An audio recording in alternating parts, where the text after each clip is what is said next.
Yo, what's up? I'm back. Okay. Well, not back because I ain't been on today, but technically I'm back. Okay. But hi, hello to everyone. I see my mom KBR in the building. What's up? What it is, yo? What's up? Let me get my stuff pulled up here. Ciao, ciao, ciao. I've been working and cooking and working and cooking. How y'all doing? How y'all doing? Happy Sunday to everybody. We got some great topics for you guys. Hope you guys are doing well. Oh, my phone is blowing up today. Jesus. Thank y'all for being here. Let's see who we got right quick. Let's do a rundown right quick for everybody compiling in. All right. So Ahmad KBR is here. Rose Armstead is here. Bernadette Clemens is here. Shirley Terry is here. Rosalind Davis is here. Delicia Dismuke is here. Creole Girl is here. Jonna Simpson is here. Shirley Terry is here. Flower Bloom is here. And all of the people of the peoples are here. So thank y'all for coming in. Let's go ahead and get started. Let's get started. Crafting with your flamboyant creator. And I messed it up. It's Cookie Dough is here. Janice Jones is here. Wanda Cockshell. Hi. Flower Bloom. Hello. Sexy Black. Hey. Mrs. Mary. Miss Ash is in the building. Armanelle Morris here. Shallow D is here. Be Wiser is here. Kim Jones is here. Erica Butler is here. Delilah T is here. And everybody else coming in. Okay, no. That's the wrong one. Clicked on the wrong one. All right, y'all. It is so much going on in these doggone YouTube streets, these Love and Marriage Huntsville streets to be exact. Let's get into that. Y'all, I'm sorry. Okay. Let's get into the show. All right, so we talked about this particular topic. Y'all know I have to do updates as we talk about things. When things become, when we have to spin the block on it, we got to spin the block on it, okay? As they have updates, we got to update you guys. All right, so we talked about Ashlee Braxton revealing that someone in her family mistreated her growing up and tried to accuse her of having some type of relationship with their husband. A lot of people speculated it could be Tamar with Vince, and a lot of people were saying that they felt like it could be Trina and Gabe. So we don't know. We really don't know because she didn't name any names. But what we do know now is Ashlee Braxton has come forward to say that her father, Michael Braxton Jr., who you guys see on the screen here, has threatened legal action against her if she exposes the family's secret. Okay. So he is telling her, you better shut your ass up, or I'm gonna go down there and get that cease and desist up on your ass. Okay, and I know it's the cease and desist. All right, so it says that Ashlee Braxton, the niece of the famous Braxton sisters, recently exposed deep family secrets, including being abandoned by her biological mom, enduring abuse from her father, Michael Braxton Jr., and stepmother, and being accused by one of her aunts of messing with her husband while Ashlee was still a minor. Says that now her father is allegedly threatening legal action to shut her up. It says that sadly, this hits home for so many in the Black community where the unspoken rule of what goes on in our house stays in the house and keeps too many people silent. I agree with that. A lot of people grow up and have inappropriate things done to them as children, and they're told you don't tell that stuff. You don't go outside the house and talk about it and or tell it to people. That's our business. It's our family business. We handle it in house. And it's giving that they're trying to protect their images. They are public figures.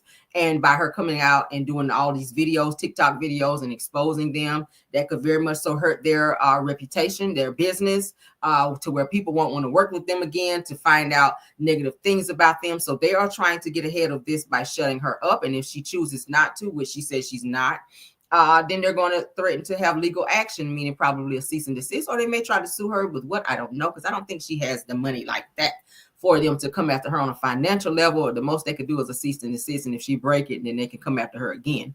But so let's get into what she had to say. That's sad. That's sad. Like, you abuse somebody allegedly and do all these things to a person, and then when they finally get the courage to speak out, because it takes a lot.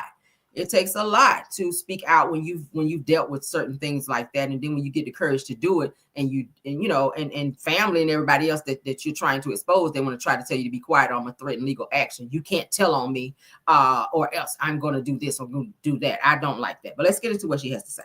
Hey guys. All right. So I told you that I was going to keep it real with you on this journey, that you were going to be in it with me. And I'm going to give you all some updates. So first update is that I got a message yesterday from my Faja, and he said to zip it up tight. Don't speak. I know just what you're saying. Yeah. Don't speak, girl. And that he lawyered up, and that I shan't speak of his name or the household and other things, etc., etc. And that he will take legal action. So I've decided to again not use his name, which I've been trying to do with everybody, not use anybody's names, but I'll also like speak and say like according to my childhood experience. But that doesn't mean that I'm going to stop, that I'm going to be silenced. Everyone has the right to tell their story, and everyone has the right to say whatever it is that they want to say. So I made a really good YouTube video, kind of like just updating y'all about like how I've been feeling, because this is just what happens also when you decide to tell your story, that not everybody's going to agree with it. Not everybody's going to like it. Not everybody is going to, cheer you on. And it's a roller coaster. There's going to be moments where it is super awesome and amazing. And then there's just moments where you just don't feel good.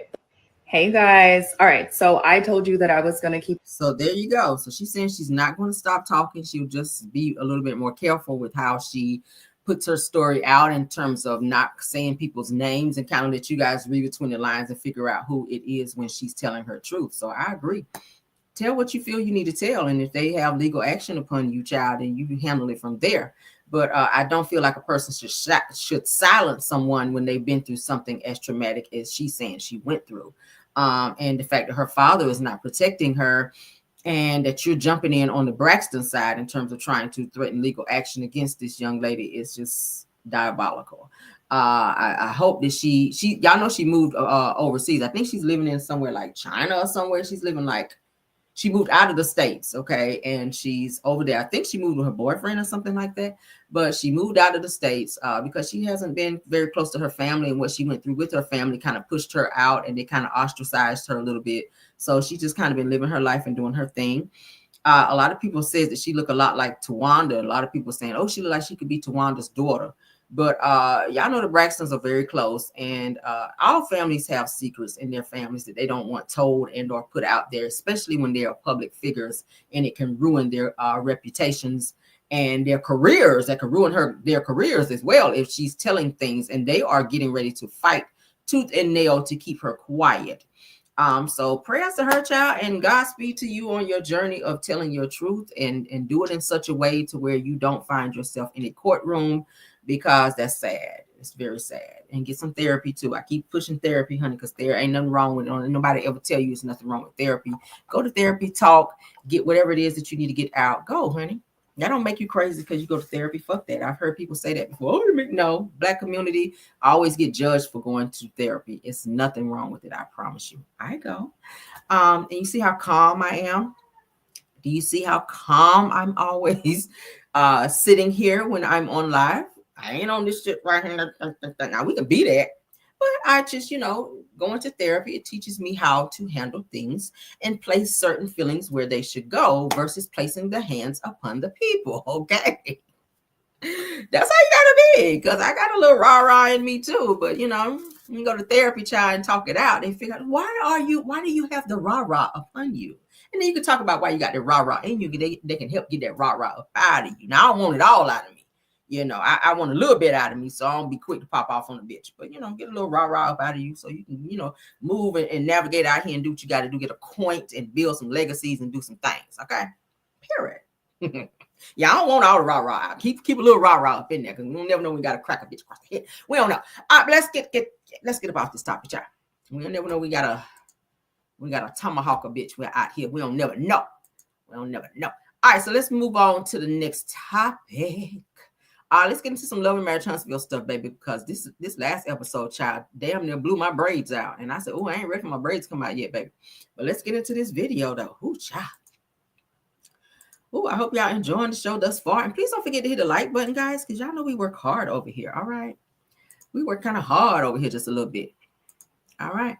So let's get into this episode. Well, not episode, but this clip here. Actually, I went ahead and pulled what's going to happen next. It doesn't matter. I'm going to show you guys again when I do my review later, because not everybody that's watching this video will be watching the review and vice versa. So we're going to go ahead and share it because there were some things that kind of stuck out to me, and I want to give my commentary on that. Okay, let's get into it. Here is Chin, honey. Chin is on my screen right now. Let's go. Next on Love and Marriage Huntsville. Everybody's saying that you had someone on Martell. Was it his house? Yes. And y'all watched movies together? Well, in the beginning. Are they divorced yet? I'm going to play it all the way through non-stop, and then I'm going to play it again and do my commentary, all right? Man, hell no. Enough time has passed that she wanted to be divorced and she could have. She should have. No, 100%. I feel like that's selfish. Like, I feel like at some point you got to choose me. When it's done and it needs to be done, I know how to leave.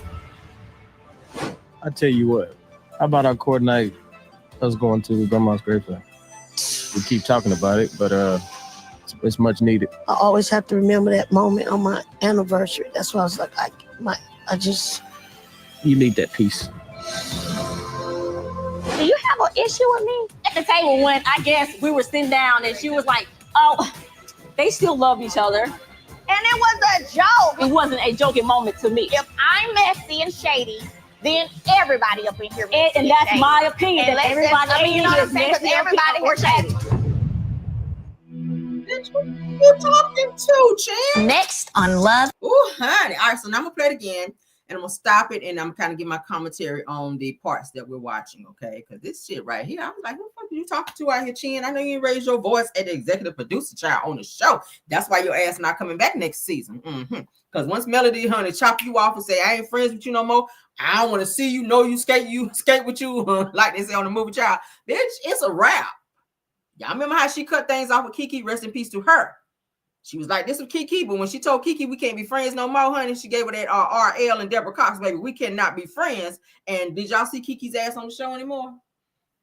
Wanda put her hands on Mel. Is she on the show anymore? Mel got some pull. I don't care. I don't give a hot damn what nobody say. Okay. She got a little bit of pull. Now, when people do, she says she don't fuck with people, she won't be back on the show. I guarantee you this heifer here won't be back on our screen next season. Chin and Ken, this is a wrap for y'all. Y'all are one season and out of here, baby. Oh, you are. Let's get into this. In Marriage Huntsville. Everybody's saying that you had someone on Martell. Was it his house? Yes. And y'all watched movies together? Well, in the beginning.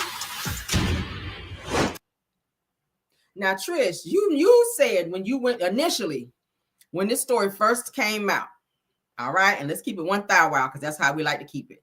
Trish said that Martell reached out to her and said he wanted to work out and for her to come over to his house. And she said she don't usually make house calls, but she went to his house in order to work him out, and she doesn't usually work out guys. So what was so special about him to where you did that? And then what was weird to me was when you guys were sitting in Stormy's house and Martell walked in, you immediately knew who he was and he knew who you were as well, but he tried to play it off. Because there's no way in hell. And then he tried to make it sound like that he remembered you through the brother. And then Trish tried to also follow suit in terms of saying, oh, I know your brother, Kez. I know your brother, Kez. And we went to school together. And Martell was like, oh, now I remember you. You know who exactly her ass was because you had her legs up in the damn air in your ex-wife's home that she owned as well because y'all weren't divorced yet. No properties were split among the two of you. You were staying there because your stupid ass wouldn't move out and allow her to stay there with the children. You broke down bastard, you.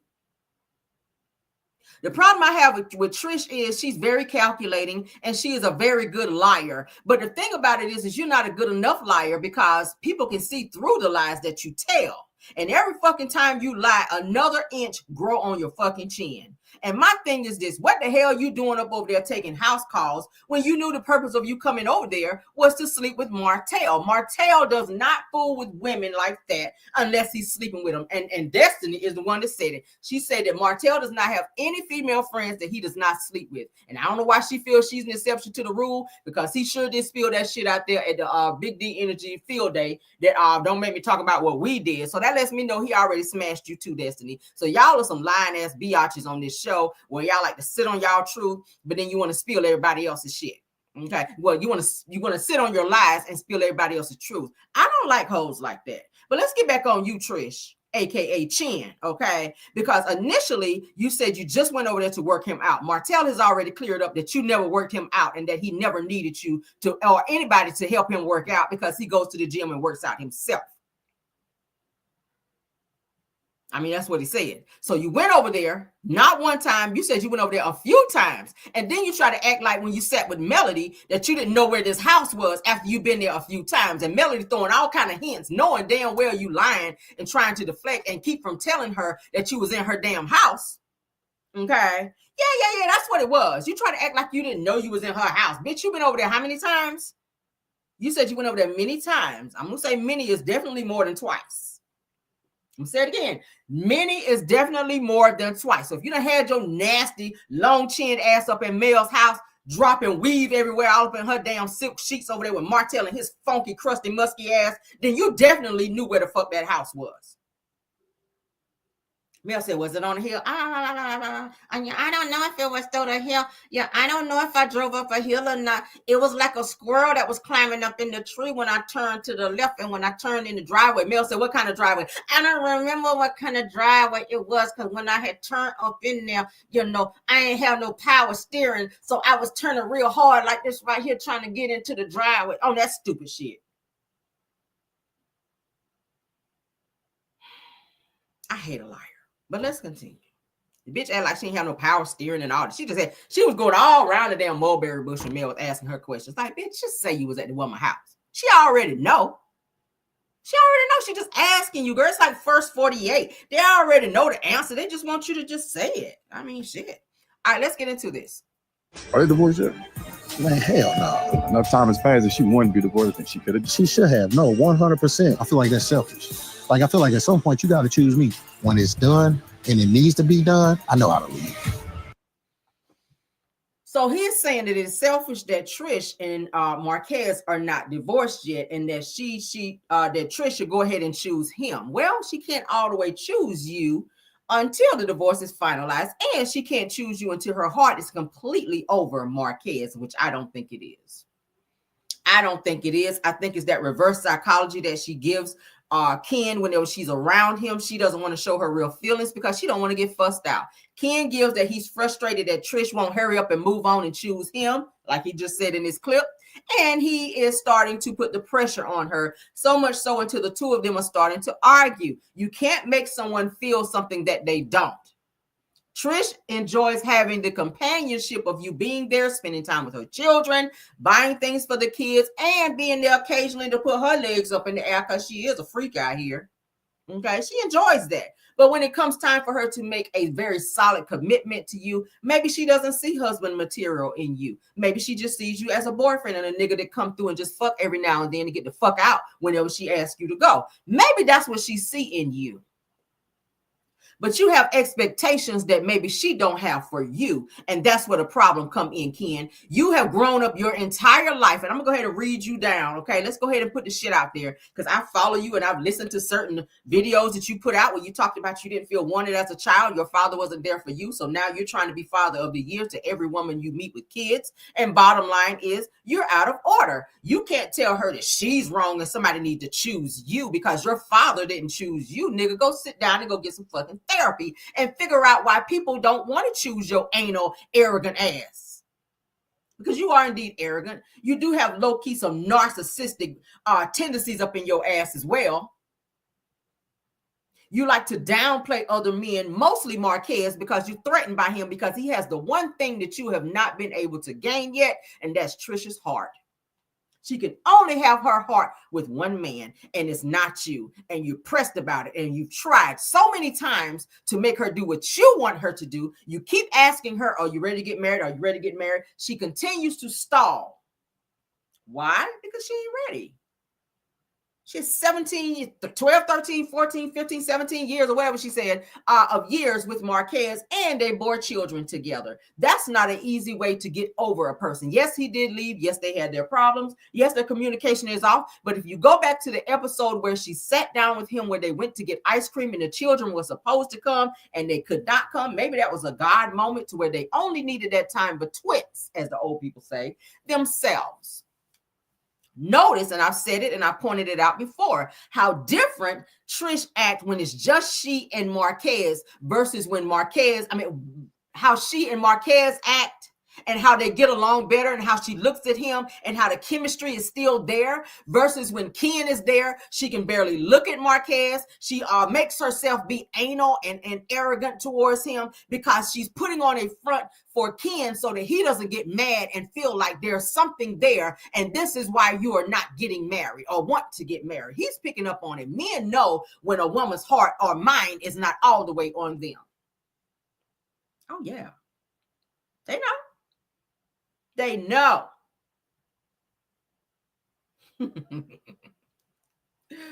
Ken is feeling like Ken is feeling that pressure. He's feeling the pressure. You got the coochie, but you ain't got the heart. And anybody can get the coochie. Anybody can get that. But this right here, Marquez still got that. I ain't saying he right for walking out on his family. That was very fucked up for him to do. But we never know what go on in a person's house. And what I will say is that when he comes around, Trish is very nervous in his presence.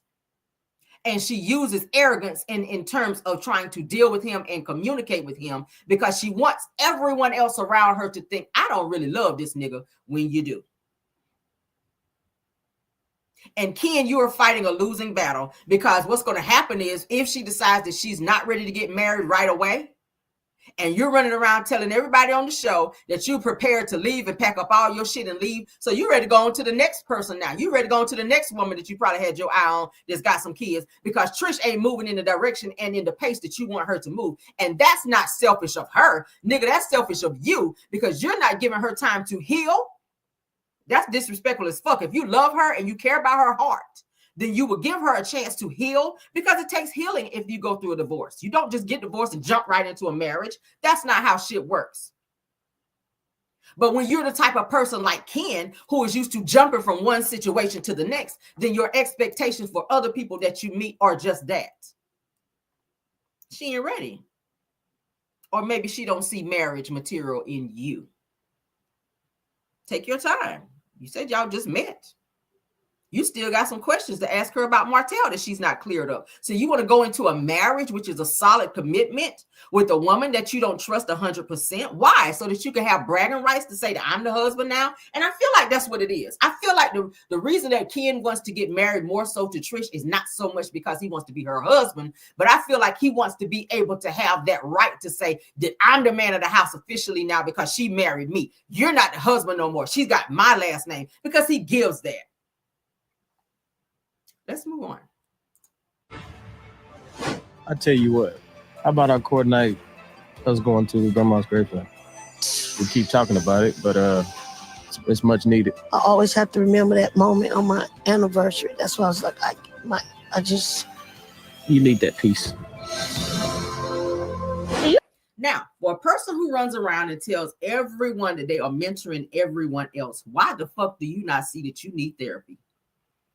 Nell, why is it that you cannot see the error of your ways and the things that you're going through and you want to jump running around and want to be everybody's mentor on the show, but you can't seem to find someone to mentor you? You have some very deeply rooted issues when it comes to your mother's passing that you've not dealt with.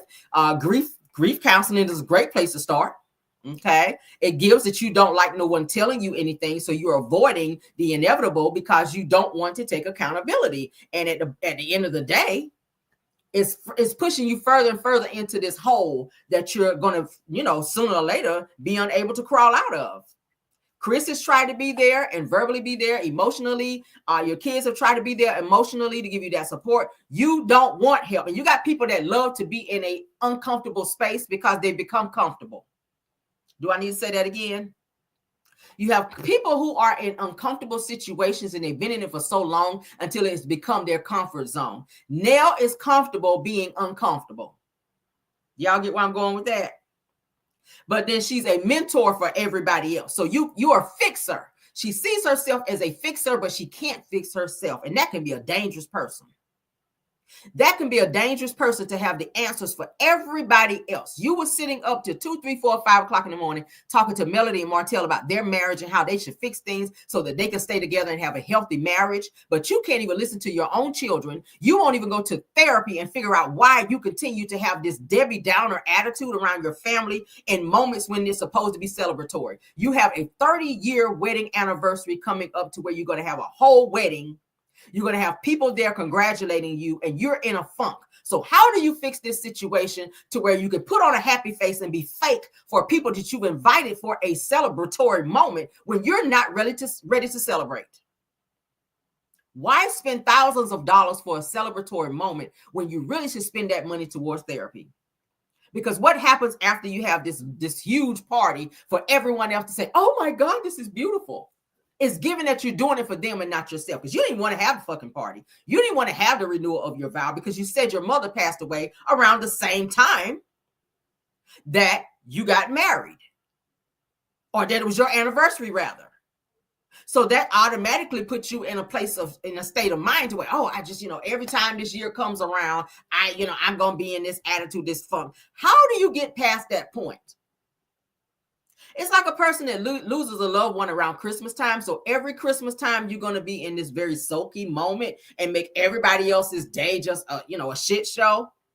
Or are you going to get some grief therapy and get out of that funk and remember the good times that you had and move forward so that everyone can be in a great space? Your children are suffering emotionally because they don't know how to deal with you. They don't know what feelings to touch. They don't know how to approach you most times. And you can tell Chris is the same way, but it's given that they love you, but they don't know how to approach you. And that can become uncomfortable when you become comfortable being in an uncomfortable state.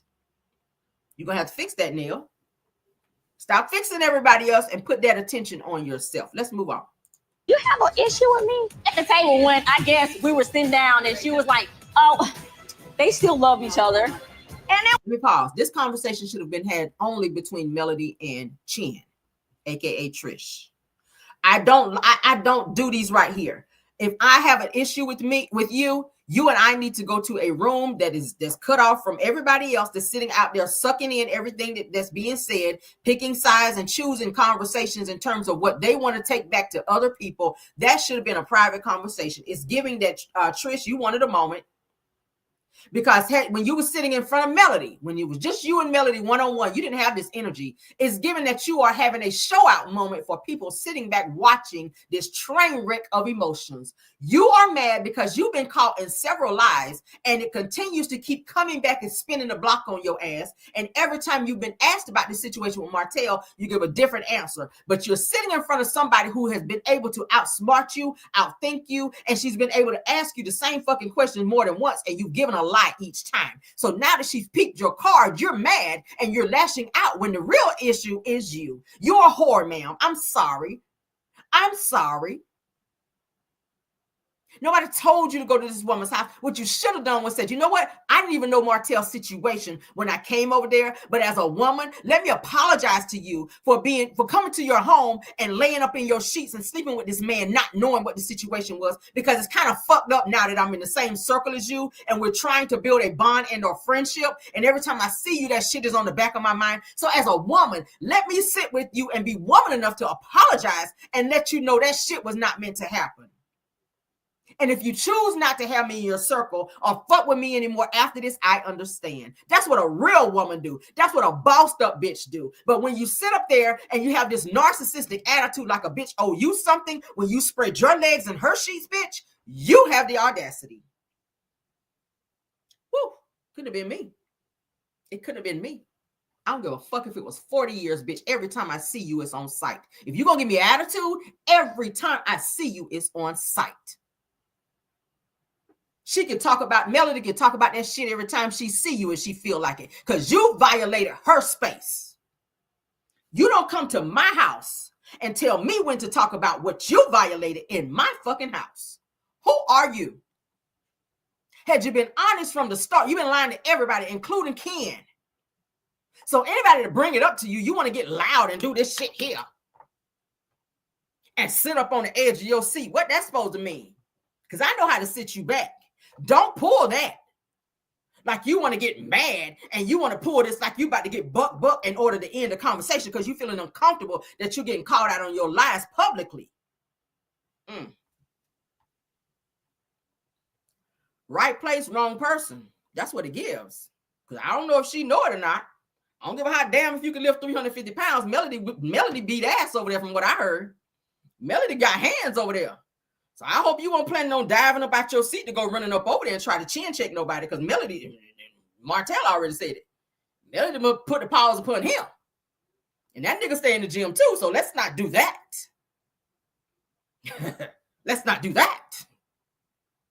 How you get mad at this woman when you came to her house and then sat in her face and lied? But then when she came to you woman to woman and tried to talk to you about the shit, you were stumbling over your words. You were stuttering. You couldn't even give her eye contact. You were looking down in your lap like you were being scolded. She was asking you, did you come to my house? You couldn't even remember what house it was. You couldn't remember the direction, even after you've been over there many times. The first thing out of your mouth should have been a fucking apology. Knowing you done been around her, she done invited you on a trip and everything to be around her in the same space as her, breathe the same air as her, and now you're going to sit your ass up here and act like somebody owe you something? I would have said to her, you know what, Melody? I'm going to decline this trip that you are inviting me to because you and I need to have a conversation about something first. I don't feel right flying my ass to St. Thomas and spending time and being fake because that's what it's going to be. I don't want to be fake around you. So as a woman, a grown ass woman, I feel that you and I need to have a grown conversation. Just me and you, no audience.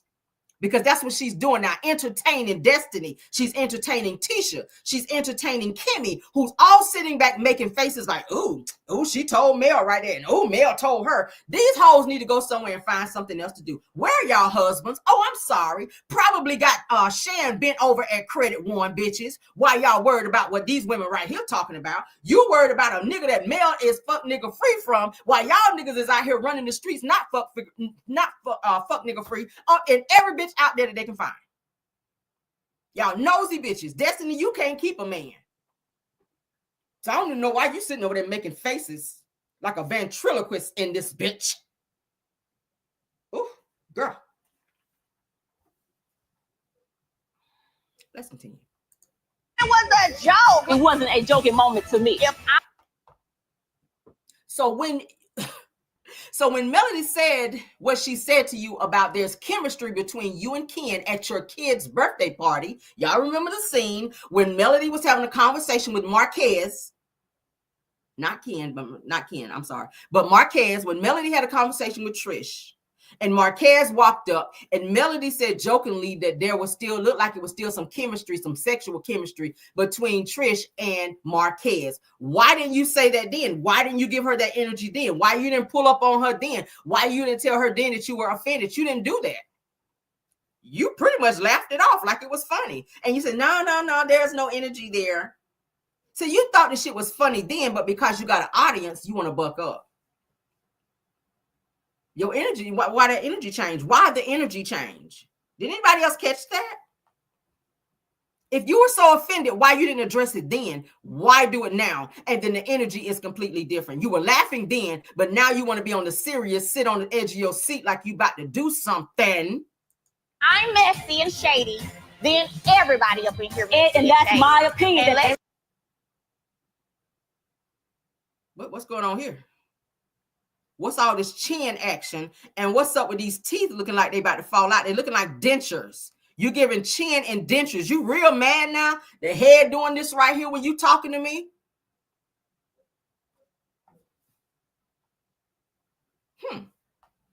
That's amusing. I'd have been on the edge of my seat too, because I'm stay on ready. When a bitch get loud, you already know what come after that. I mean, you want to do something to me. So I need to be on the edge of my seat so a bitch can get up real quick, just in case you want to run over and have a closer conversation. Ooh, girl. Everybody, I mean, you know what I'm saying? Because everybody was shady. Like, bitch, first of all. Next on Love. Girl. Trish is giving that you are upset that the entire world now know that you are a liar. You a liar. You didn't go over there. You did not go over there to work out with him. How y'all go from working out to sitting down to Netflix and chilling to sipping some wine? See? If I invite my trainer to come over and train me, you don't get no wine. You damn sure not about to sit down and watch no fucking Netflix, not up in my fucking house. You're not going to be at my house, first of all. Because if you're going to train me, we're going to the gym. Because I don't invite no man up in my fucking house anyway. But if, hypothetically, if the shit would have ever happened, you don't get no sip of wine, because then that kind of takes your mind somewhere it should not go. Because I got on my little tight shit while I'm about to be here doing all this shit right here, all up in your face. So I don't want you feeling like you about to be filling me up while I'm trying to be working out and shit. You know exactly why you went over there. It was understood before you pulled up in his driveway why you were coming. You were coming to bring that coochie. It's what you were doing. You didn't come there to work out. Maybe it was workout. Maybe that's what you call it, a workout. Maybe you were sweating real good up in there in male sheets. I don't know. You had the ass up real high. You had your chin behind the headboard, and Martell was wearing your ass out up in there in his marital bed. And I said it before, that's why he didn't want to leave that house, because he wanted to be able to invite hoes over to make them think that this nigga was living large. That's why he wanted Mel and the kids out, and he stank, because his funky ass wanted to be able to invite women over so they can come in and be like, oh my God, look how this nigga living. Now your spot blown up, Martell, and so is Trish. Trish, you are a 304, baby. And if Ken marries you, he's a stupid ass fool. He's a 304 too, because all he do is jump from house to house to house. But y'all too, maybe y'all deserve each other. Maybe you are each other's karma. That's what it gives. But I don't see you coming back next season now that Melody has made a declaration on this episode that she don't fuck with you no more, and that she don't want to invite you to anything else that she has, and that she ain't trying to be friends with you. You better ask Kiki, rest in peace to her, how that shit went down with her when she went up over there to Mel's rehearsal, and she sat down with Mel, and Mel was like, no disrespect to you, but this right here, we ain't doing this no more. Did we see her on the show anymore? We did not. And I see the same thing happening with Trish. I guarantee you her ass won't be back next season, because first of all, you don't have a fucking storyline. We already know that you don't fuck Martell. So what else is there to talk about after that? Y'all have nothing else going on. I don't give a fuck about what's going on between you and Marquez. I don't give a hot damn about you and Ken getting married. If y'all get married, do that shit on Instagram. We don't care to see it on Love and Marriage Huntsville. What businesses do y'all have? None. This show is about Black excellence. Ain't shit excellent about you throwing your legs up in another woman's bed, bitch. Moving on. We ain't got to stay on that shit no more. Let's move on, because there's more. All right, so let's get into the bone collector. Scarecrow Fro, Kimmy. All right, that's what I call her, honey. Scarecrow Fro. Let's get into her. Now, this is the same person who told Melody Cherie, we're still loving Marriage Huntsville, for those of you that are getting kind of off track here. Let's keep everybody on track. We are still talking about Love and Marriage Huntsville. Now, I pulled this clip because I want you guys to be able to hear how passionate Kimmy is about people staying the fuck out of her business, but she just does not have that energy when it comes to being in other people's business. Now, you sat here, try to read Mel down and try to get a little snooty with Melody about her bringing up that your cheating ass husband, who you know has been cheating on you since before you said I do, brought something to your attention that you probably already knew happened, but because it came out publicly, you got upset. You didn't want her to talk about it. You told her to tell you information that you already knew. And when she refused to give you said information or entertain your stupidity, then what did you do, Kimmy?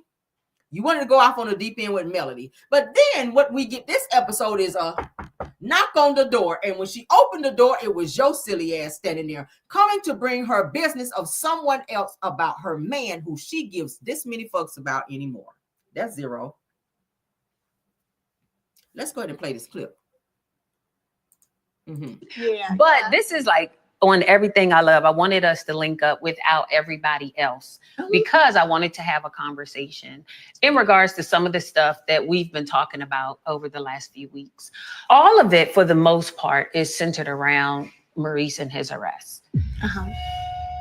My biggest issue in this, to be honest, was that I literally just had lunch the other day with Trisha and Tisha. Okay. And both of them shared information with me that you shared with them in regards to your sentiments about some of the arrests and some of the timing of it.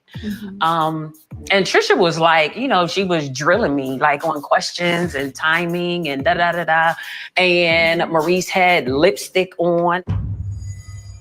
Let me stop it right here, because you a fake ass, two-faced ass bitch, Kimmy. Let me go ahead and call you out right quick. I can't stand a bitch who come and tell me what somebody else said, bitch, when you was talking to. Kimmy, you do that a lot.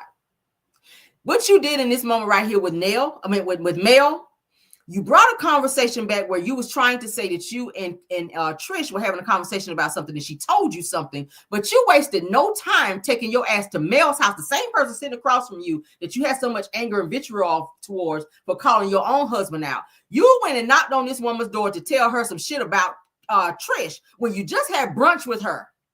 In that same fucking episode, you had brunch with her and talked shit about Mel and how Melody was doing team too much, coming to you and going to everybody else, talking to them about Maurice's DUI. So now you want to come to Melody in this new episode to talk to her about Trish, when now you're sitting in front of Mel and you're throwing Trish's name in some bullshit right here. Do y'all see how calculating Kimmy is? It's so convenient for her to talk about other people, but God forbid when somebody else bring up her name in something, she want to get aggressive and use all these big words like she been to Harvard all her damn life. And nobody want to hear that bullshit.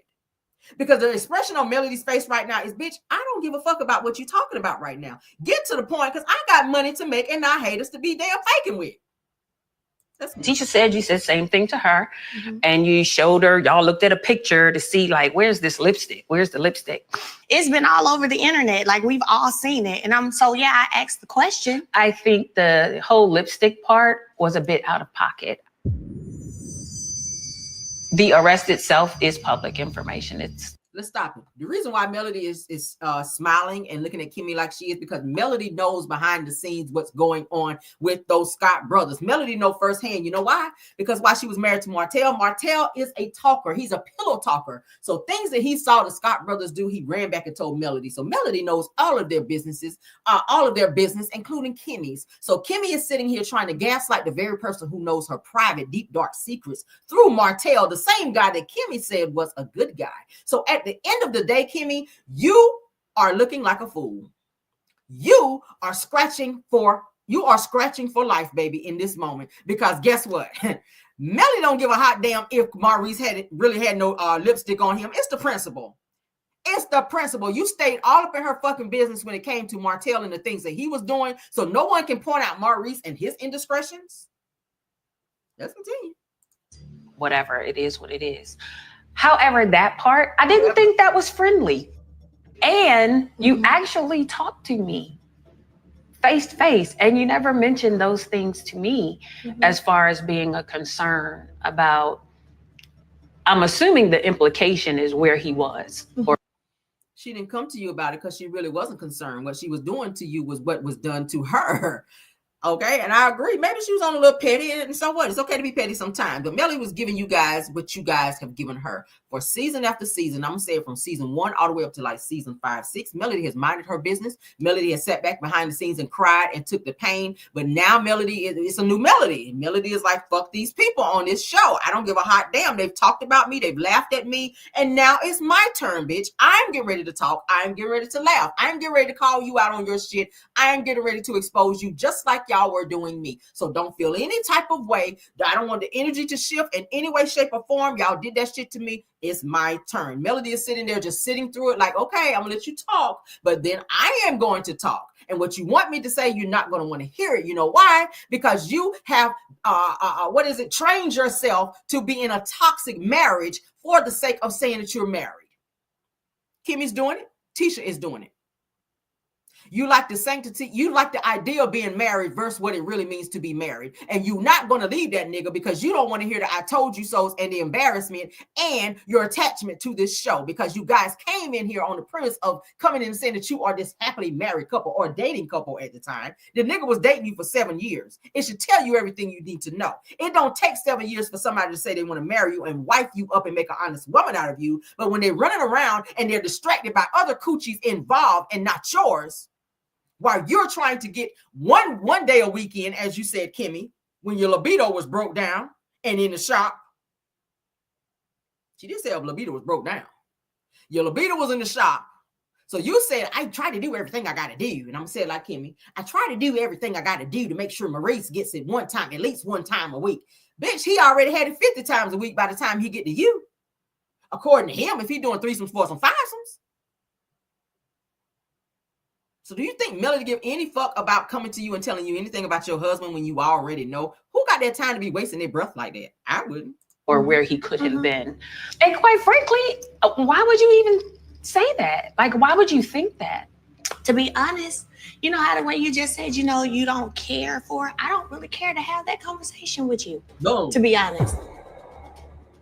I don't recall you asking me, can we wait till the facts come out? But I do recall you feeling like I'm not talking about it. You know, like, not talking about it. And I backed off, right? I'm like, okay. And I didn't say why. I wasn't. I don't remember exactly. I'm sure you probably, because it's an open case, I guess. So I'm assuming that's probably why, which makes sense. I don't disagree with you feeling that way, which is why I backed off. So you're saying that you're not going to have a conversation with me about what I'm asking you in regards to what you've said to Trisha and Tisha, because I said I didn't. Because they've already told you. Yeah, I mean, they've already told you what I said. So it's one of those things where it's not really necessary for me to repeat what you already know I said, since they've already told you. But I'm asking you a direct question. Okay, and she just told your stupid scarecrow fro wearing ass that she ain't gonna tell you. She don't want to talk about this shit. You invited her to this drink, this sipping talk bullshit for her to tell you something you already know. You know your husband. You know your husband. And you are trying to get ahead of something that Melody might know, that might get out on the show, because you know that Melody is in the talkative mode now. See, they ain't ready for this new male. You gotta watch people. You gotta watch people like that. When you talk all the shit you can to a person and they ain't saying shit, and when they finally get to a point when they're talking, Melody is getting to that point, and Kimmy's trying to get ahead of something that Melody might put out there. And it's making her nervous because she knows behind the scenes they're doing some bullshit that they shouldn't do. And she don't want that shit to get on TV. Just like Martell is doing with the Scotts. They are running every time they see Martell, because there's like, Tisha's doing it too. We don't want that shit on TV. So Kimmy is low-key trying to low-key beg Melody to say, tell me what you know. Because this shit is kind of making me nervous. I don't want this shit on TV. Like, tell me what you know. So now this is why she's trying to kiss Melody's ass, I noticed this episode, by bringing her information on somebody else, because you're trying to butter her up and try to keep her quiet and make it appear to be that you're a friend of hers and that you're on her side and looking out for her best interest in terms of telling her something about Trish being at her home and up in her bed with Martell. But Melody don't give a fuck about Martell and who he's with. That's why she divorced that nigga. So you're gonna have to come with something else, Kimmy. Okay, let's continue. In regards to what you said about my husband. And I think it deserves an answer. But you already have my opinion, because they already shared it with you. So, you know, I don't feel like it's a conversation necessarily for you and I to have, because it was not about you directly. The implication in conversations that you're making, going around talking to people in regards to the lipstick and his whereabouts, are what I'm trying to address now, because it's in regards to my husband and it's coming from you. I think that's not cool. It far exceeds the fact that you rendered your opinion on an arrest. My issue is this. And to be fair, your kind of cavalier attitude about it, like I'm not going to talk about it, really. It's not cavalier. That's her right. If she don't want to talk about shit, you can call it whatever, a Cavalier, Buick, whatever the fuck you want to call it. Honda. She says she don't want to talk about the shit. Kimmy gets me with these damn words. It's just kind of, cavalier attitude or whatever. Go on and scratch them naps. And when you finish scratching them naps, she still ain't going to tell you what you want to know. What's next? What's next? Scratch your naps and be in your feelings. What is next, Kimmy? Scratch them naps, bitch, because she ain't telling you what you want to know. You feel a little cavalier attitude there. It's giving me, that you know something there about my husband. Shut your ass up, Kimmy. It doesn't help me feel like that it was unintentional. Okay. I don't know. Do you have some kind of information, some kind of proof, some kind of something that would lead you to believe that? What would make you say that? I feel like you asked me like how dare I ask questions about something. I'm gonna ask questions. Come on, Mel. Melody is a wordsmith. And you're not? Oh my God, is it so weird that people can see other people and not themselves? That's what I call Melody. And so I believe she uses her conversation wisely to get to the place that she wants to be. And right now, not talking about what she said when she said it is weird to me, because you can talk about it with Tisha and you can talk about it with Trisha, you can talk about it with Maurice. But when I bring to you how I feel about those conversations, now we're not going to talk about it. Okay, so all these people that you just named off, shouldn't those be the people that you should be sitting with and getting said information from? If you said that Melody talked to them, why are you coming to her? She just told you she's not going to tell you. So then what you should do, pick up your little phone and dial all these hoes up that you have just called out, that you said that Melody should reset with and told said information to. And then like a puzzle, put it together and take your ass home and get your support dog and fucking cry about it. Kind of in that order too, Kimmy. That's kind of what you can do. Call all those people, Tisha, Trisha, Destiny, all those people that you just named out. Go and sit down and have a little, gossip meeting with them about Mel and what she had to say. And then go home and get your support dog and squeeze him real tight and get in your bed and cry, because Maurice won't be there. He has hoes to deal with. So just deal with it, girl. Deal with it. You can't make somebody tell you something they don't want to tell you. She talked to who she want to talk to. If she want to talk behind your back to somebody else, then that's what the hell she did. And because you want to sit up there and use Harvard words and try to dictate and or deflect from the fact that you married to a fuck nigga out here, and Melody knows that, you're kind of nervous that she's going to tell something that you don't want told. So now you're trying to gaslight her into telling you something by saying, oh, she's a wordsmith, and that makes me feel really bad, and scratching your naps and everything. Girl.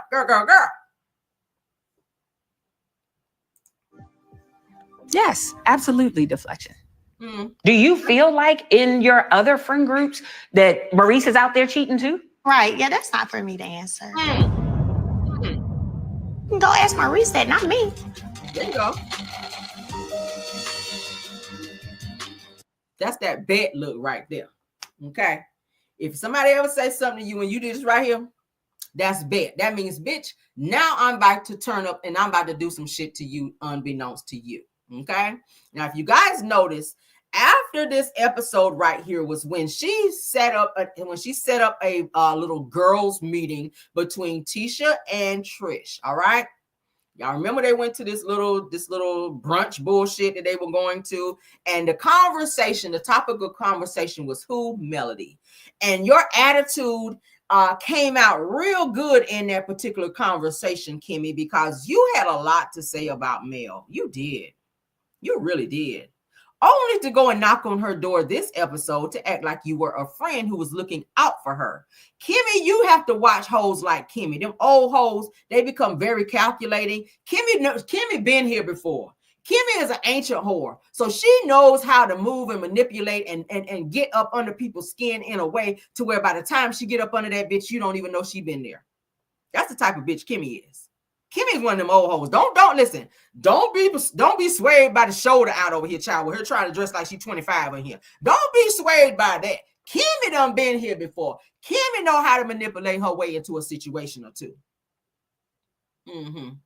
But you weren't smart enough to know that you got by the nigga that you married. Because, baby, you got in that situation. You really did. Stop with the dumb. I'm saying if you think it, say it. Man. We don't have to pussyfoot around with it and pussyfoot. You're real mad right here, Kimmy. Mel is like, yeah, I'm on the mute challenge. Mute challenge. I'm on the Beyonce mute challenge. Yeah, I ain't saying shit. Kimmy is getting fired up, girl. You have more fire in you than the LA fires out there, girl. You do. You have more fire in you in this scene, girl, than the LA fires out there, girl. Calm down. Bring it down, girl. Play with it. You're on 1,000 right now. Bring it down, girl. Then, go to person, say it. Talking about it as much as Melody has talked about it is indicative of giving. It's classic textbook giving. Usually when people make implications, they feel like they have some backing. So Kimmy's like, okay, now what I said before, that didn't work. Let me try this approach with you. So maybe you can tell me where my husband was last night. Because I went to Credit One and bitch, he wasn't there. So if you know where his broke down Honda Accord was, please let me know. Because I don't have any more gas to keep riding around.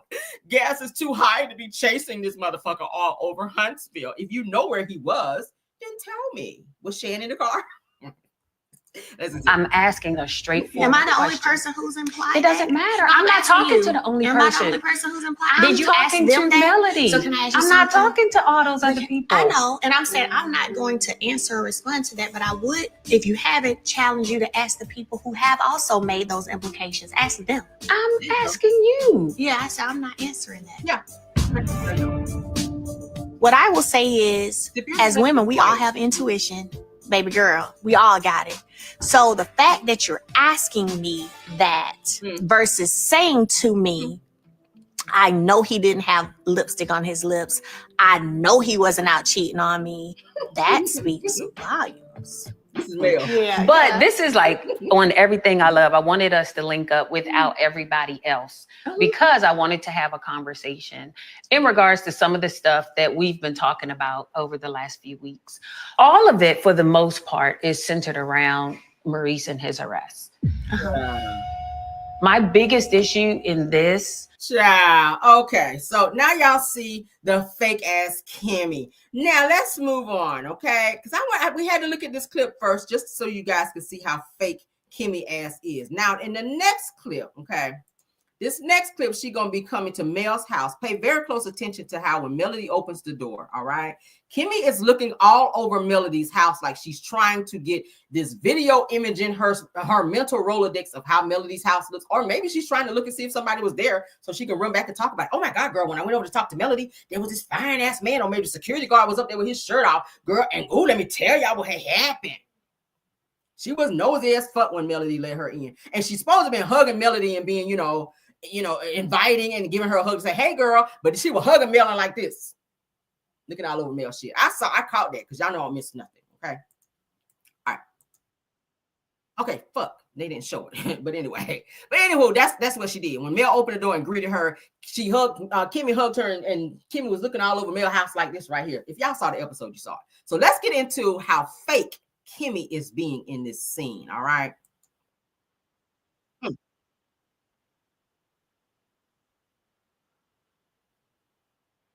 Look at her.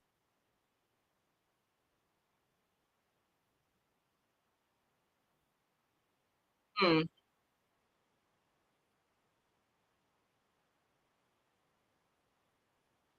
Really business.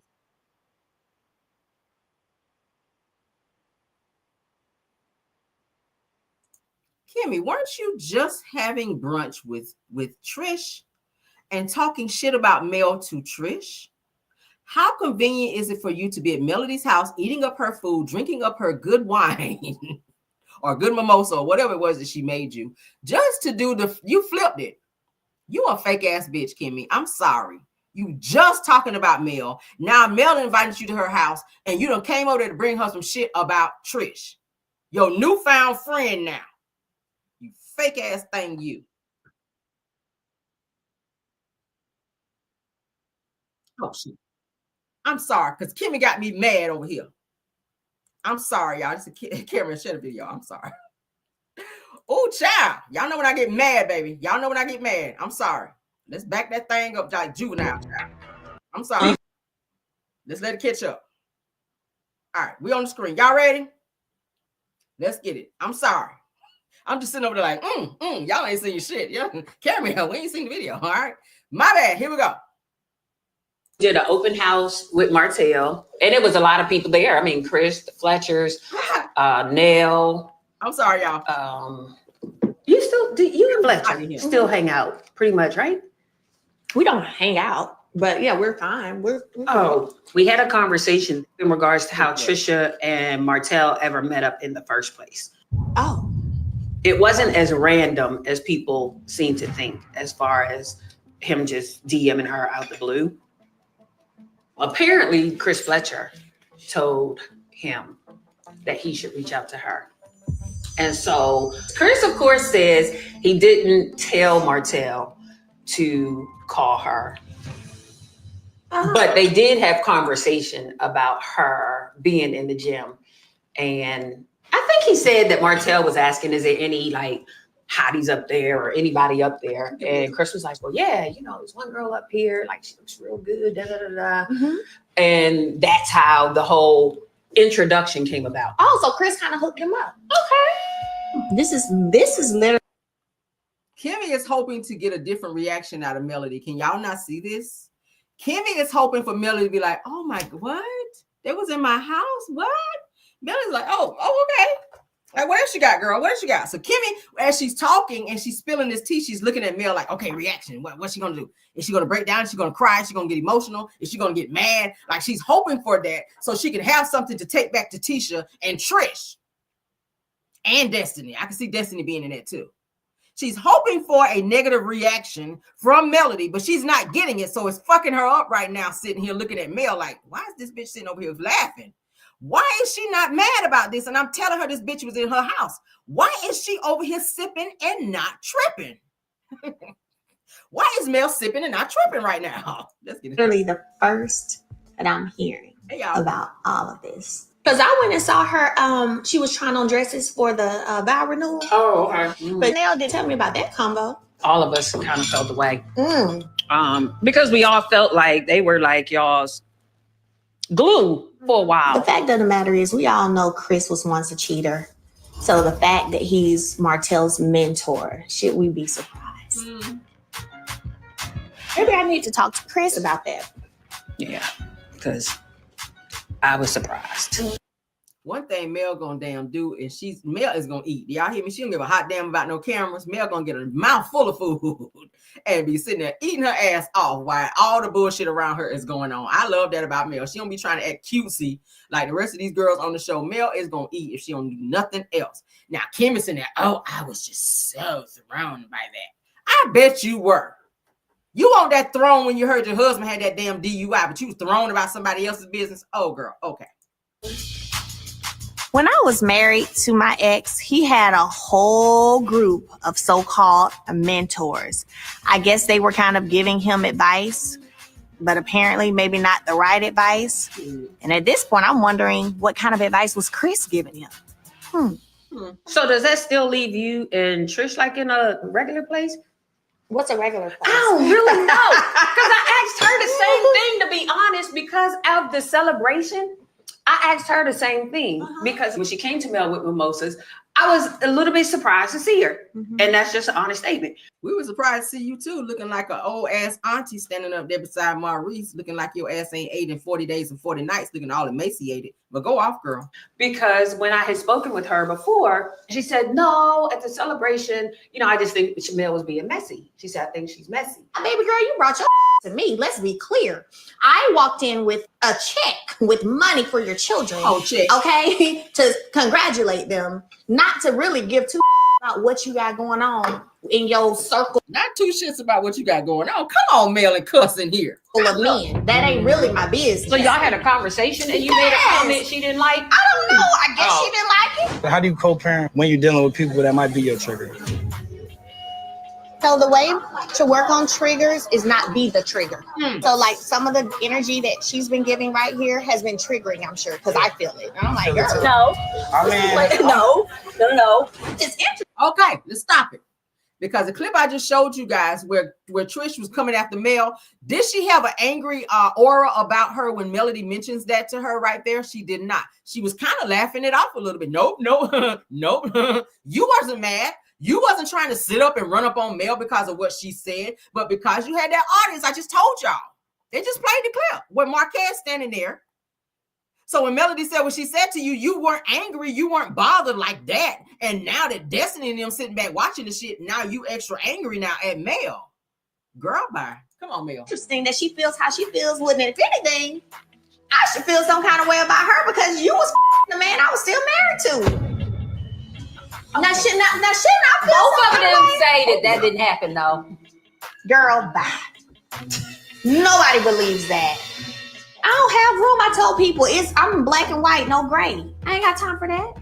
Why would I ignore red flags? If the red flags are there, we too grown. Like I'm gonna be 40 soon. We too grown to be ignoring red flags, I don't like them. I just made up mine on that right here in this conversation. I don't like her. I ain't got nothing to say to her. She be invited from anything. I don't like her. That means you ain't coming back, biatch. And we want to see your long chin ass anyway. We did an open house. I don't know why Kimmy looking all surprised. You know what happened when Mel said she don't like somebody. They ain't coming back. Okay, she got that Police Card executive producer credits. Okay, girl. Yes, she can say that, and people will disappear like abracadabra and boom. Yes, girl. Okay, she has a way of making people disappear. It's like a magic show when you fuck up with her. Trish, you have fucked up with Mel, and it's gonna be abracadabra on your ass next season. Okay, I don't think you're gonna get a contract, girl. Stop looking at your mailbox. Don't be going to the mailbox because won't shit be in there from Love and Marriage Huntsville. Okay. Yes. Let's move on, child. Let's move on. Kimmy, I don't know why you're looking surprised, child. I don't. Kimmy, you a fake ass bitch in that scene too. I just want to let you know. All right. You were. All right. So now I'm going to move on to this scene, which I thought was really, really cute. See, I a lot of information here. Okay. Shout out to the Jasmine brand because they picked it up. Let's go ahead and share it before I forget, child. Because y'all know when I get to talking and I get warmed up over here, child. I don't know if I'm going through the change of life or what, baby. Let's get into it. Shout out to the Jasmine brand because they have picked up this particular scene where it says Love and Marriage Huntsville star Martell Holt insults Letitia Scott, honey, during a heated argument over Marsau's alleged past infidelity. All right. I'm going to say this right here. Tisha, you a fake ass bitch too, because at the end of the day, your husband should never sit you down, girl, and tell you sit down like you one of his kids when you get ready to stand up because you don't want to be in the midst of a conversation between two men, which your ass should have been sitting there anyway. And that's why you got lit up the way you did with Martell. Okay. Martell is going to have daggers for you every time he see you, bitch. It's going to be on sight. I don't give a hot damn if it's the grocery store. I don't give a damn if it's at a baptism. He is going to light into your ass because you run your mouth too damn much. And Tisha's one of those people. Tisha's one of those people that talk her shit and play victim when it's time for her to get that heat back on her. And I'm glad that Martell is on your ass. Now, do I sit here and promote men coming for women like that? No. But a bitch like Tisha, when she runs her mouth and you gas your mama up to get her ass on social media and fight your battles for you, when you sat back behind the scenes and started shit, you can't start fires and then hand your mama the gas can and act surprised. Oh my God, I didn't know how it was going to blow up. Bitch, yes, you did. So guess what? Let's get into this clip. All right, shout out again to the Jasmine brand. Boom. Whatever it was. No, I'm saying like what? I don't understand. Like what? Okay. I'm gonna chill. A lot of times Tisha hears things about Marsau. She probably already know. She just don't want you to know. Because then the more people know, the more she might have to do something about it. Almost how Melody had to do, you know? Did y'all catch that? Didn't I say that the other day? Didn't I say that in my video the other day? Tisha knows very much so what Marsau does. But the fact that other people know because they came on this show being having this attitude of we've been married the longest. We've been married 18 years. 18 years. If I hear 18 years one more time, I'm going to scream. Tisha came onto this show, Miss Perfect Patty, like she has never had. Oh, I never had no infidelity in my marriage. I never had no infidelity in my marriage. I never seen my foe out there in the queens, out there cheating. I never seen him out there cheating. That was her from season 1 all the way to fucking season 9. It took Kiki Jabbar, your cousin, rest in peace to her again, child, coming out and saying that there was a woman in Marsau's phone, this big booty surprise, a midday surprise, whatever the hell she was, which we all know to be that person was Shan. I revealed that in one of my videos before as well. Shan was the big booty Judy in the phone that helped Tisha and convinced Tisha to go out and get her a big booty, and your man still ain't home. So you done got all that work done on your body. You're walking around here trying to dress like Mel with these tight ass clothes on and this big old badonkadonk, and your man don't want to see your badonkadonk because he like to see other badonkadonks. All right, you know, he just don't want it, Tisha. Just okay. He like your credit, okay? He like you signing shit in your credit and go out there and get them loans. That's what he like, girl. Marsau don't want you. And Martell is saying it right here, that Marsau doesn't want to be married to Tisha. He just likes what comes with being with Tisha and the fact that she's slow and dumb and she gonna stay with the motherfucker and let him keep doing what he's doing. Let's continue. That's why I try to keep whatever Marsau and I done in the past with women and places we've gone, things we've done, people we shared. Him after me, though. Not him after Martell is something. Back there somewhere. And he, like a fool, wants to keep pushing my buttons. And I think that he wants it out there. He wants Tisha. I think he don't want to be married anymore. I feel that you should, I don't know about that, Martell. You know that Martell, we've done. It just makes me feel that you don't care about your marriage. No, Martell, we don't care about your words. So feel free. For what? Because you think that you have something that can damage my marriage. Oh no, I'm not. I don't care if it damages your marriage or not. Please try. I If Please it ain't even try. about trying. I'm begging you. It just, I beg you time and time again. No, my thing is to hush. I'm not going to hush. I'm not going to tread lightly. You just let me know. Right. You let everybody know how Right. slow your wife is, Yeah, bro. right. No. Let everybody know how slow she is, and you should be embarrassed. You should be embarrassed. No. No. Tisha is so smart. No. Hey, Tisha. I know now. It's so sad that you even accepting him talking like this, Tisha. I know. This is so sad. He ain't saying He nothing. doesn't understand what acceptable is. Oh, does he? it's okay. It's sad. I definitely say that. He said my wife is slow. He wish he had one like me. He wish he did. Every man wish he had one like you, He Tisha. wish. Well, everyone. No, I'm saying like what? I don't understand. Child. Now, I want to say one thing about Martell. He might not be book smart, but he damn sure is street smart, and he damn sure have a good comeback. Martell would say some shit that you would never think that he would say. All right, if you ever piss him off, he gonna tell your shit. Okay, Marsau, you got to blame yourself because you did a lot of shit around Martell that you weren't counting on him coming back and talking about. He's gonna forever have it against Tisha or for Tisha because you have run your mouth, and he's after you, really, Marsau. But Tisha's catching strays because she can't seem to shut her damn mouth. Now, bottom line is, like I said, in the beginning of the scene, you should have allowed Tisha to get up and walk away, because then that would have saved her from getting as many strays, because as long as Martell is sitting there looking at her, he's coming for her. He's going to come for her. He's going to come for her. I don't know how many times I got to say it in how many ways. He's going to keep coming for your wife. And he's doing that in order to get a rise out of you. Marsau is not a protector. He's a dependent. I'm sitting right here on my fucking channel. Marsau is not a protector. He is a fucking dependent. Martell knows it. Tisha knows it. And everybody else in their vicinity that work with them know it. Marsau is a broke ass, leeching ass fuck boy who Tisha saved from working from working at the damn movie theater. And nothing against nobody working at the movie theater, nothing against nobody working at Target, but he always likes to big himself up like he's this boss. But the nigga don't do shit but sit up there and shout on the computer like it was already told, doing nothing but playing games on the computer and popping up at other people's job sites, looking like he's out here working, making boss moves. When nigga, you ain't doing a damn thing. You ain't doing a damn thing. But having threesomes allegedly, disrespecting your wife publicly, and running from Martell physically, and every other E. I ain't even write this shit down. I ain't see how that flow. That's called commentary. I'm just saying, the nigga is stupid as hell. How do you sit across from somebody and allow another man and allow him to speak that way about your wife? That means that you don't give a fuck about her because you do it. And Martell feel comfortable doing it because he see you do it. You don't respect Tisha. So when he comes around, he talks to Tisha like you talk to Tisha. He's heard you tell Tisha, shut the fuck up. He's heard you disrespect Tisha publicly. So when he come around, he gonna do it every chance he gets. And Marsau doesn't say anything. You didn't say anything at the field day event, Marsau. You sat there where Martell had daggers for your wife, screaming in her face, and even called her a bitch, and you sat there, nigga. You don't love Tisha.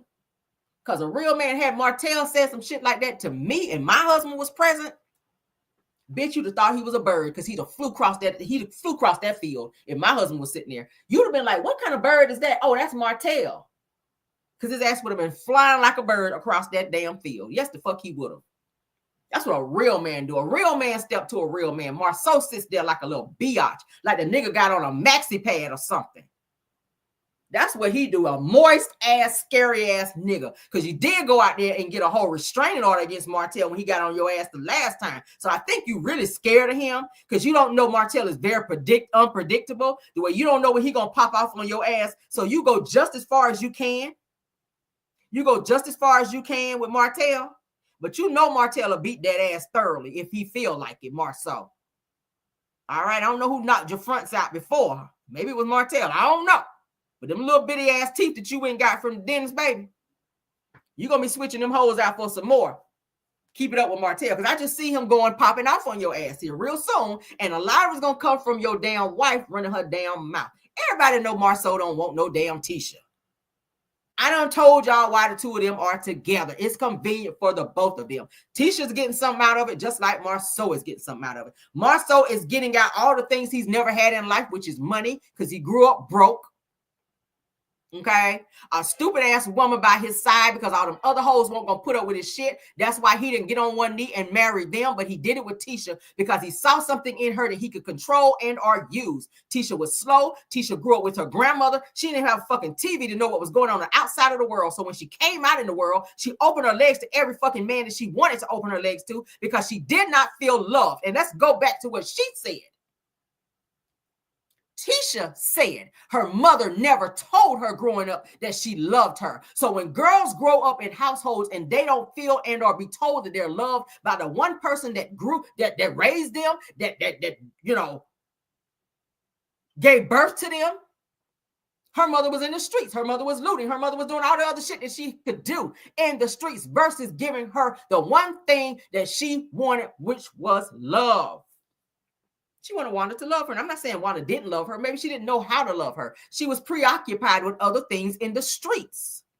Tisha said her mother would give her things to show that she loved her, but she never told her. So when a nigga in the street come up to her and told her some fake ass shit about I love you, she opened her legs because she felt that sex was love. Let's just be one thou wow. Let's have a teaching moment. You ain't got to open your legs to no nigga to feel loved. She said, oh, it was just a local guy. Girls, let me give y'all some advice. Don't be out here with the local guys. You can't tell me shit when you with the local guys, girl. You in the back of Buicks out there deep-throating niggas and thinking that that's love. And the first nigga to act like he really liked you like a lot of it, which was Marsau, because he saw you was going somewhere. You had degrees. You had your head on straight. You had a good job. Because the rest of them skanky assholes he was running with weren't doing shit with their life, but spreading their legs open and bending over. Let's just be a thousand. Tisha was bamboozled. She was fast talk and bamboozled. Tisha from the country, the backwoods. Marsau is from the city. He's a city boy. So he was able to out-talk her, out-think her, and make her feel like she was the shit so he could get what he wanted because the nigga grew up poor.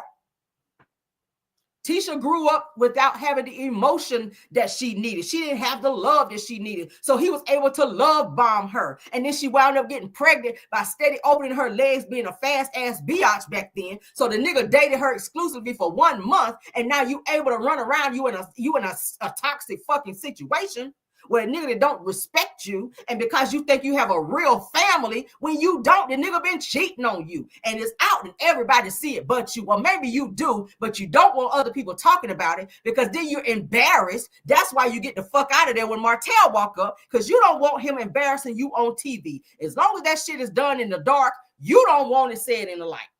That's what it gives with Tisha. Her mama gonna be mad at this video. I don't give a fuck. We gonna speak truth over here. That's exactly what's going on here.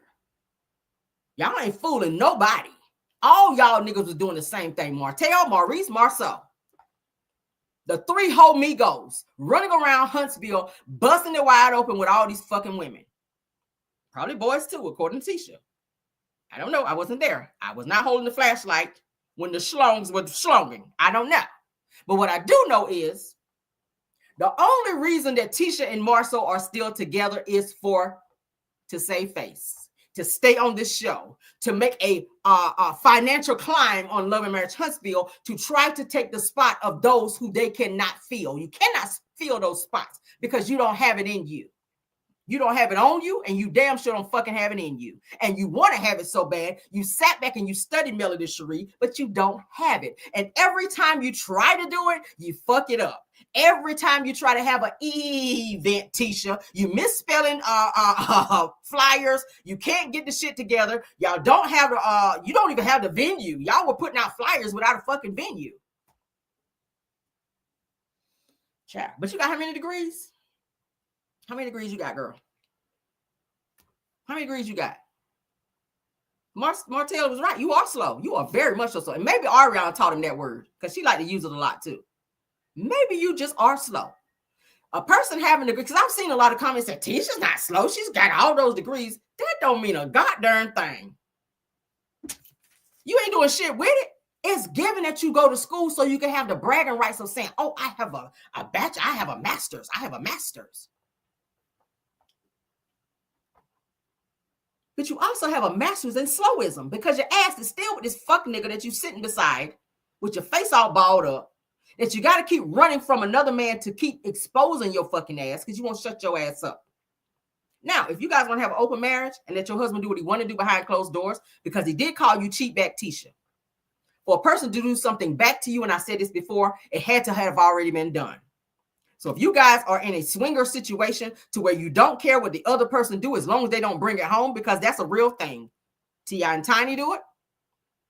There's so many other celebrities that out there that do it. And they stay and they save face. They go on the red carpet. When you see them together, they look like they're in love. Meanwhile, T.I. is over here, Tiny is over here. And together, collectively, they get together and they have their threesomes, foursomes, fivesomes. It's not a weird thing because it happens. But if that's what you're doing and you don't want the shit to get out there, maybe you should tell your own story.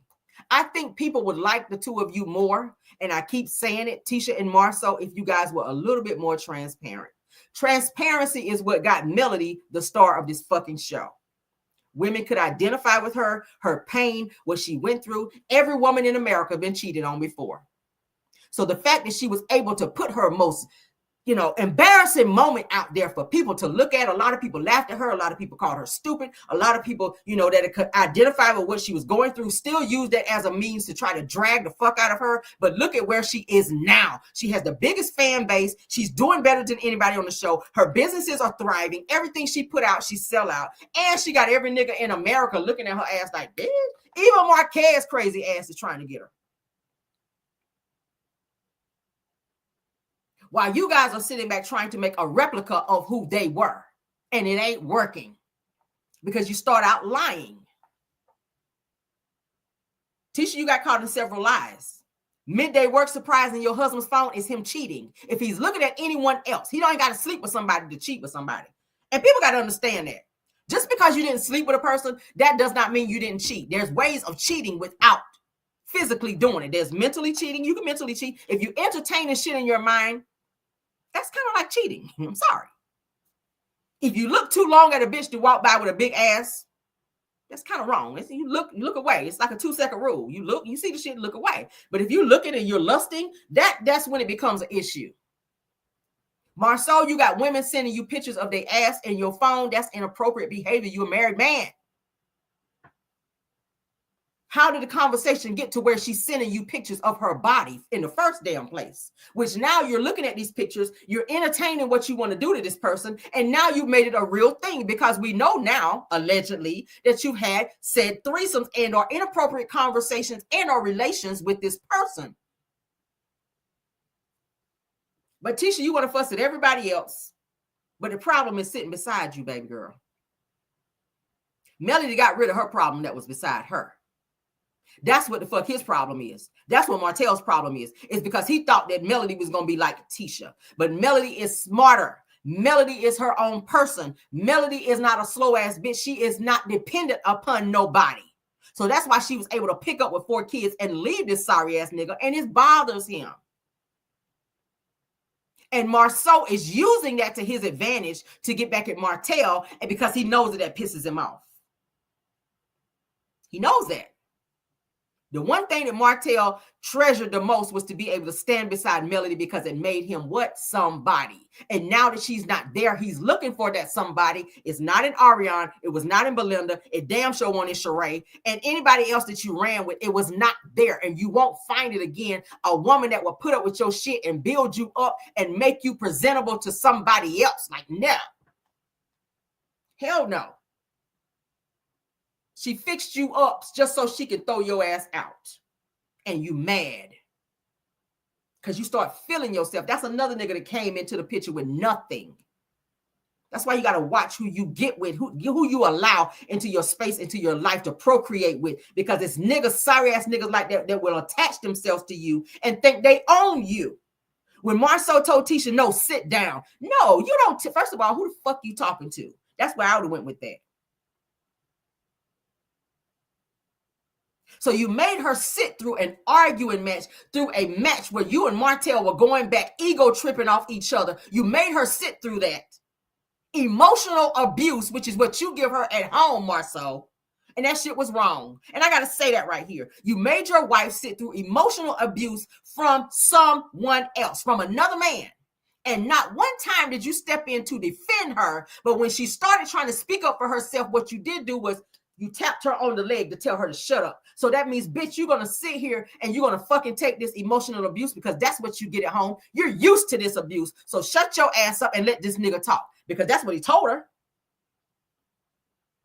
He said, oh, shh, be quiet. She was trying to fight.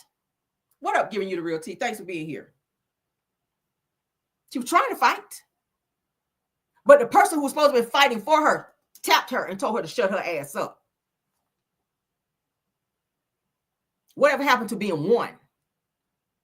Whatever happened to being one? If I'm in a room where a man is disrespecting me, I don't got to say shit because mine got it. Let's reverse it.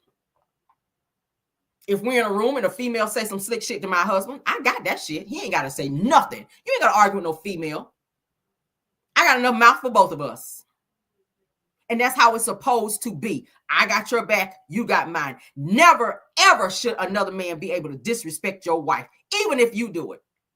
And I think that's why a lot of people don't respect Marsau, because he's a fuck nigga. And I'm saying it right here, nigga. You are wrong for that shit. And the way that you did your wife on national television, once again, to fucking disrespect her and make her sit and take emotional abuse from another nigga who you don't even respect.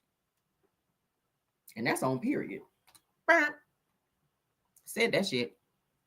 But we're gonna I'm gonna play it one more time straight through, and then we're gonna end it. All right. I'm not gonna interrupt you guys. I'm just gonna let y'all hear it. Pay attention to Letitia Pearson, aka Holiday Heart, with her Holiday Heart looking ass. When she's sitting up there, Carlos sitting back smiling because he thinks that shit is funny. Anything that's toxic when it comes to relationships and family, oh, he loves that bullshit. He loves it. Let's play it all the way through without stopping. Favor. Go Like back. what? You Letitia. go. Do me a Okay. favor. Okay. I'm gonna sorry. chill. A lot of times Tisha hears things about Marsau. She probably already know. She just don't want you to know. Because then the more people know, the more she might have to do something about it. Almost how Melody had to do, you know? That's why I try to keep whatever Marsau and I done in the past with women and places we've gone, things we've done, people we shared. Him after me, though. Martell is something. Back there somewhere. And he, like a fool, wants to keep pushing my buttons, and because I think that he wants it out there. He wants Tisha. I think he don't want to be married anymore. I feel that you should, you know. I don't know about that, Martell. You know that Martell, we've done.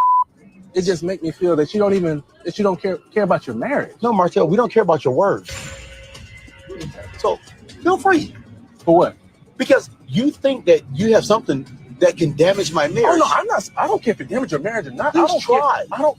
It ain't even about trying. I'm begging you. It just I'll beg you time and time again. My thing is to hush. I'm not gonna hush. I'm not gonna tread lightly. You just let me know. Right. You let everybody know how slow your wife is, bro. No. Let everybody know how slow she is, and you should be embarrassed. You should be embarrassed. No. No. Tisha is so smart. No, hey T, it's so sad that you even accepting him talking like this, Tisha. I know. This is so sad. He ain't saying nothing. He doesn't understand what acceptable is. Oh, it's okay. I definitely say that. He said my wife is slow. He wish he had one like me. Every man wish he had one like you, Tisha. No, I'm saying like what? I don't understand. Well, there you go. Martell is Martelling, baby, in this scene right here, okay? I mean, he ate and licked the plate right here. That's all I can say. Shit, he ate and he licked the damn plate. He did. But you got to be careful. A person like Martell who's always recording people, who's always trying to keep receipts on people just in case they decide to fuck around and piss him off. That's exactly what you get, Tisha. You shouldn't have hopped your ass in the middle of an argument between two men. You should have let them fight it out. All right. Whatever issue you had with Martell, you should have shut your ass up. Don't be arguing with no man. Because now every time you see Martell, you running and you scared because you don't know what the hell he gonna do when you see him. But bottom line is, that's the end of our show. All right, I'm gonna get up off this because I do have to come back at 7:35 to do my review for Love and Marriage Huntsville. All right, so we will have more commentary on this situation. Okay, yes, we will. Let's get out of here. Let me get back to my main screen. Okay, let me do my goodbyes and my thank yous. All right. Belle Wilson, my mods. These are my mods. Belle Wilson, KBR, Tyra, Scorpion Miss. Thank you guys. Oh, my nasal spray, Lord. Thank y'all so much for modding, doing an awesome job. I appreciate you. And thank you so much, Giving You the Real Tea, for stopping by. That's the homie. You guys go over to his channel, check him out. He is a reader and a dragger and funny as hell. I'll be over there, child, him with them damn fans, honey. I'll be over there cracking up. So y'all check him out and hit the like button when you get over there. All right. Thank you so much to Truth TV Podcast. Thank you so much, Purple Unicorn, Aries Girl Podcast, Deary Talk Show, Messy Host ATL, Boss Lady Brand, Girlfriend Chronicles, Chronicles of Kim K, and Love Seeing Her. Did I miss any other content creators? Because y'all know when I get to talking, I'm not looking at the chat, okay? So if I did, please let me know right quick so I can say thank you for them coming over and supporting the channel, all right? He is funny. That's my homie. I love him down. He is funny as hell. Be reading the hell out of people. I'd be like, oh, that's kind of abrasive. But anyway, and also thank you to my caramelians for being here. I appreciate you guys for supporting the video as well. Please don't forget to like the video, share the video, and subscribe to the channel if you've not done so that you guys will be privy to more information and or videos to come. All right, let's get out of here. All right, we got some twerking music because it's Sunday. Y'all got a little Sunday twerk in you, honey. Let's get a little twerk out of here. All right, love you guys and bye.